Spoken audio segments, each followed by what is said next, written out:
Yo saludo a nuestra primera invitada, María Eulalia Silva, presidenta de la Cámara de Minería del Ecuador. Y bueno, tenemos esta invitación de este espacio porque queríamos, conversar un poco del sector minero. Hay unas noticias interesantes del crecimiento del sector minero, pese a las dificultades que se afrontaron, pese al paro y pese también a algunos acuerdos que se dieron en las mesas de diálogo. Eso también quisiéramos pasar revista con María Eulalia, así que gracias, María Eulalia, por estar con nosotros. Bienvenida. Y bueno, tengo unos datos interesantes. De enero a septiembre del 2022 se vendieron al exterior 2.119 millones. De este monto representa un crecimiento del 48% si comparamos con el mismo periodo del año pasado, cuando se alcanzó 1.430 millones. Las implicaciones que esto tiene en la economía ecuatoriana, me imagino que son positivas. Gracias, María Eulalia, por estar con nosotros. ¿Y qué nos puede comentar? ¿Cómo cerramos este 2022 en cuanto a temas de minería? Verónica, muchas gracias por el espacio, encantada de estar aquí. La minería es el futuro de este país y eso creo que hay que tenerlo en el radar. No es un tema de mineros, no es un tema de un grupo de inversionistas solamente, es un tema país. La minería es hoy por hoy el tercer rubro no petrolero de la balanza comercial, con apenas con dos minas industriales. Esos 2.119 millones de enero a septiembre vienen en un 75% de la minería a gran escala. Entonces, pero hay datos que son mucho más reveladores, más allá de las exportaciones. Zamora Chinchipe, que alberga las dos minas industriales, es la provincia de las 24 que más ha logrado reducir la pobreza. En apenas 2 años se ha reducido 13 puntos la pobreza. Es decir, 13 de cada 100 zamoranos están viviendo mejor, comiendo mejor, educando mejor a sus hijos, están teniendo un progreso, están teniendo la capacidad de pensar ya en futuro, en cómo ahorrar, en qué hacer con esos recursos. No es sobrevivir. Entonces, y ahí mi mensaje, ¿no? Si nosotros, como sociedad, si el Estado ecuatoriano realmente implementa una política minera que permita el avance real del sector, estaremos en pocos años sustituyendo nuestra matriz productiva, que además no significa desplazar otros sectores, no significa que porque va a haber minería no va a haber agroempresa, no significa que porque va a haber minería no va a haber turismo, significa que vamos a tener una base sólida de desarrollo sobre la cual se vayan construyendo y fortaleciendo otras industrias. María Eulalia, se refiere a un avance real, es decir, que actualmente no se les deja a los mineros, hay muchas trabas. ¿Cuáles son las principales preocupaciones, trabas que tiene el sector? Hay algunos desafíos, varios. El catastro minero sigue cerrado desde 2018. Se ha ofrecido varias veces, el Ecuador ha ofrecido varias veces en foros internacionales la reapertura del catastro. El último ofrecimiento fue hecho en junio en Toronto, en la convención minera más importante del mundo. Ese es uno. Otro es la falta de ley de consulta previa. La consulta previa es un mecanismo establecido por la Constitución de 2008, refrendado por la Ley de Minería del 2009. Han pasado 14 años y no hay una ley que implemente ese mecanismo. No es una obligación de la empresa ni del proyecto, es una obligación del Estado ecuatoriano. No hay esa ley. Y dadas las condiciones, no va a haber en los próximos años. Ese es otro desafío. Bueno, ha sido promesas, ¿no? Que los mismos ministros que han pasado por estos micrófonos, ministros de Energía y Minas, han dicho, ya vamos a abrir el catastro minero, y eso fue hace meses. Todavía no ha pasado. Todavía no ha pasado. Y eso es grave. ¿Por qué? Primero, porque es la palabra del Ecuador la que está en juego. Es la credibilidad del país, primero. Segundo, porque el catastro minero, que es un portafolio de concesiones mineras, es la mejor manera de frenar la minería ilegal. Cuando un territorio es tierra de nadie, pues eso no se queda como tierra de nadie. Eso no es que hay control tampoco. Por supuesto que no. No hay la capacidad para controlar. Entonces, la mejor forma de frenar la minería ilegal es concesionar. Por ahí se dice es regularizar. No, son dos cosas distintas. Regularizar a un delincuente no es posible, ¿no? Un minero ilegal, peor, un narcominero, no puede ser regularizado. Lo que sí se puede hacer es que esas tierras, en lugar de que sean, insisto, tierra de nadie, cuando están concesionadas, hay un responsable sobre las actividades que se hacen en esos territorios. Entonces la mejor manera de controlar, de regular y eventualmente también, si es que se hace exploración, esos territorios podrían convertirse en las minas del futuro, con todos los beneficios que eso significa. Bueno, importante, ahora también pasaron cosas en este año, en este 2022, porque si bien hay cifras positivas, se dio esta situación del paro nacional con las mesas de diálogo y allí se llegaron a acuerdos, no sé si era la mesa 5, si no estoy mal, sobre minería. Y pues allí se dijo lo siguiente: el gobierno no otorgará nuevos títulos mineros a las nuevas peticiones de derechos mineros hasta contar con una normativa necesaria para la aplicación de la consulta previa, libre e informada. Otro acuerdo fue que el gobierno se comprometa a no otorgar licencias ambientales para el inicio de nuevas actividades mineras hasta contar con una normativa en materia de consulta ambiental. Y respecto a la consulta ambiental, se estableció una mesa técnica que revise la propuesta legal a consulta ambiental y estas observaciones se dieron, bueno, será hasta el 21 de septiembre, me imagino que se hicieron, pero toda esta situación de las mesas de diálogo también, ¿cómo afectó al sector minero y cuál es la postura de ustedes sobre lo que se estuvo viviendo, ¿no? Porque me imagino que también esto trae afectaciones. Sin duda alguna yo creo que el diálogo siempre es positivo, el conversar con varios sectores de la sociedad siempre van a traer buenas lecciones. Personalmente tengo algunas dudas de los mecanismos que fueron esas mesas de diálogo, ¿no? Para empezar, se habló de minería sin mineros. Y es un tema técnico. Pero más allá de esa observación, efectivamente el catastro sigue cerrado, por ende no se otorgan esos títulos mineros de los que habla el acuerdo, mientras no haya una ley de consulta previa.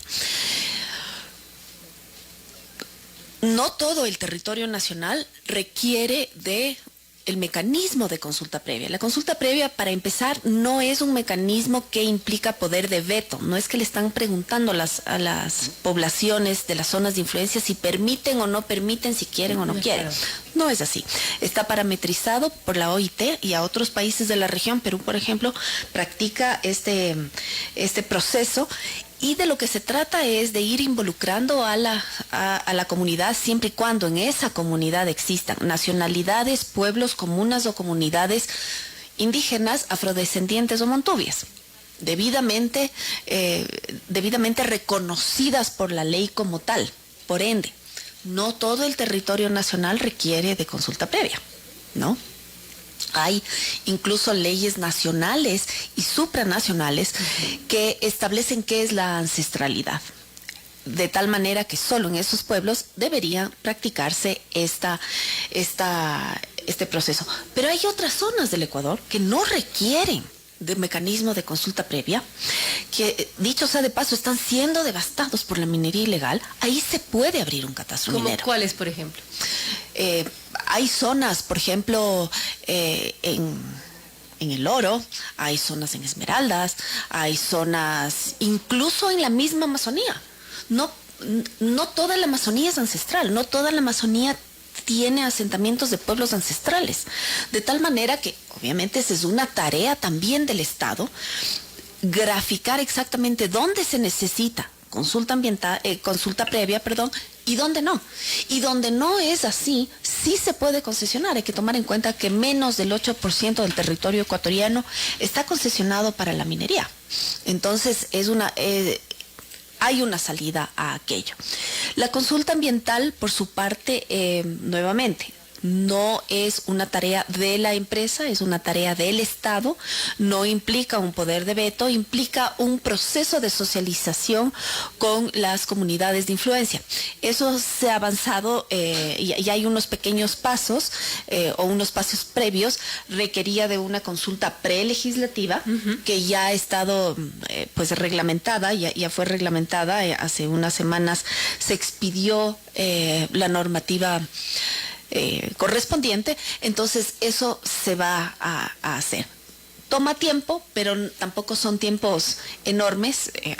También nuestro llamado al Estado ecuatoriano para que agilite ese proceso, porque efectivamente los proyectos mineros, independientemente de la fase en la que estén, requieren una licencia ambiental para cada una de esas fases. Esas licencias ambientales están atadas a la práctica de esta consulta ambiental que tiene que hacer el Estado ecuatoriano a través del Ministerio del Ambiente y bueno, ya hay una normativa sobre el proceso de consulta prelegislativa que es el paso previo para la consulta ambiental. Ahora, sobre este tema que está en los acuerdos en esta mesa, dice el gobierno se compromete a no otorgar licencias ambientales para el inicio de nuevas actividades mineras. Entonces, están a la espera de una normativa que me imagino está en manos de la Asamblea Nacional y eso a saber cuándo se pueda tratar.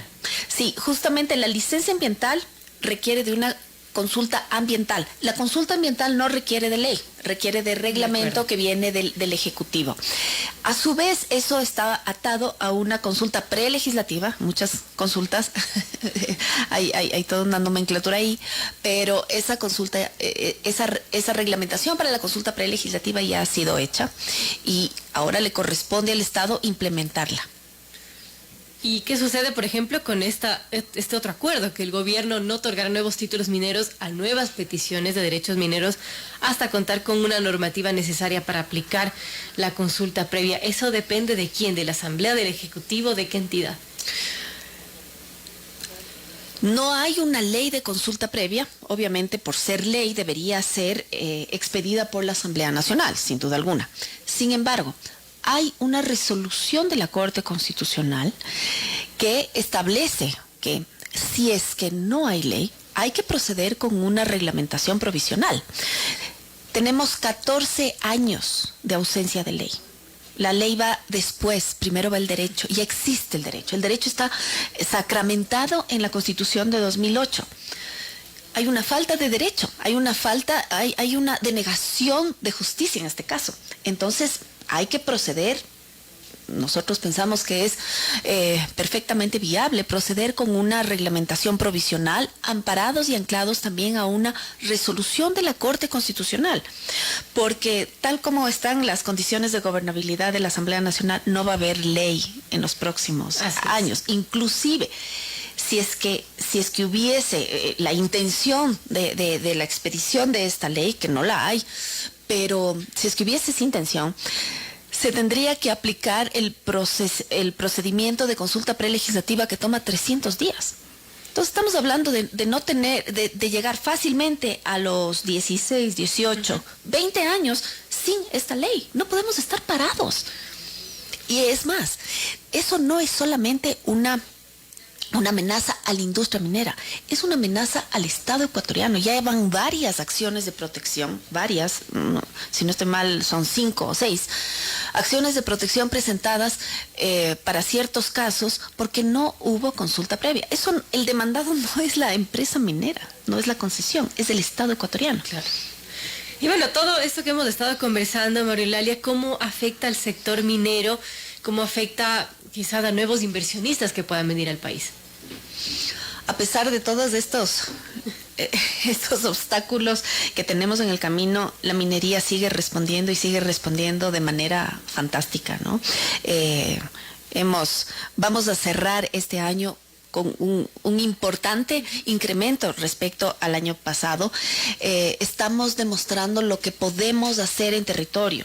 No solamente podemos exportar, podemos hacer que muchos ecuatorianos vivan mejor. Tenemos un montón de desafíos, sí, pero estos desafíos tienen que ser tomados, encarados, ¿no? Tenemos que hacernos cargo como ecuatorianos. El Estado ecuatoriano tiene que tener una política minera que permee hasta el eslabón de la cadena de mando, ¿no? En territorio tenemos algunos desafíos. Por una parte tenemos comunidades de influencia que están muy contentas con la minería, que entienden que ha sido quizás la única oportunidad real de progreso que han tenido, pero tenemos varios desafíos. Minería ilegal, tenemos obviamente agendas políticas de gobiernos locales que son un problema. Tenemos también una falta de presencia del Estado. Entonces, insisto, esto no es un tema de mineros, esto es un tema de país y como país tenemos que enfrentar por el bien de todos. Eso deriva también en extorsiones de empresas mineras que he escuchado se han dado en 3 provincias. De estas bandas delictivas también han extorsionado a mineras en Imbabura, en Zamora Chinchipe, en Azuay. La inseguridad en territorio se vive y lamentablemente el día de ayer hubo un ataque a un proyecto minero muy importante. Entonces, si ya lo vemos en macro, la minería es una industria que se hace en todo el mundo. Los grandes capitales están buscando dónde ubicarse y obviamente se van donde se sienten más cómodos. Y a veces el Ecuador no es el lugar donde se sientan más cómodos por todos estos problemas. Sin embargo, el potencial geológico está aquí, los minerales están bajo tierra. Este país tendrá minerías, sí o sí. La pregunta es, ¿qué tipo de minería queremos? ¿Queremos la que devasta, la minería ilegal? ¿O queremos minería a gran escala estandarizada, que no solamente está obviamente apegada a la norma, sino que además cumple un montón de estándares y que está generando el beneficio que estamos palpando? Amigos, a las 7:37 conversamos con María Eulalia Silva, presidenta de la Cámara de Minería, y hablando de cómo terminamos este 2022, María Eulalia, ¿qué nos depara el 2023? ¿Qué retos principales y bueno, hacia dónde apunta la minería para el próximo año? La minería, insisto, es el futuro de este país. Nosotros como industria luchamos para el desarrollo de este sector por el beneficio nuestro, pero por el beneficio sobre todo de los ecuatorianos. ¿Qué nos depara el 2023? Bueno, para empezar, elecciones seccionales que seguramente tendrán un fuerte componente en territorio. Esperamos que no haya agendas políticas antimineras, pero bueno, es parte del panorama. Tendremos, por supuesto, que luchar porque se abra el catastro minero. No se puede decir en foros internacionales, señores, vengan, inviertan en Ecuador, el catastro se abre, Ecuador open for business. Desde el noviembre del año pasado decían que ya se va a abrir en abril, en junio, después decían que para diciembre y ahora otra vez no se sabe. Así es, Ecuador is open for business. Eso es lo que queremos, que el Ecuador esté abierto a los negocios. Bien, bueno, veamos qué sucede este próximo 2023. Seguiremos conversando sin duda, María Eulalia. Muchas gracias por estar aquí. Gracias, Vero. Para usted, para su audiencia, lo mejor en 2023. Que sea un año de paz, que sea un año de trabajo sobre todo. Así es, de reactivarnos todos. Gracias, María Eulalia Silva, presidenta de la Cámara de Minería. Amigos, vamos a unos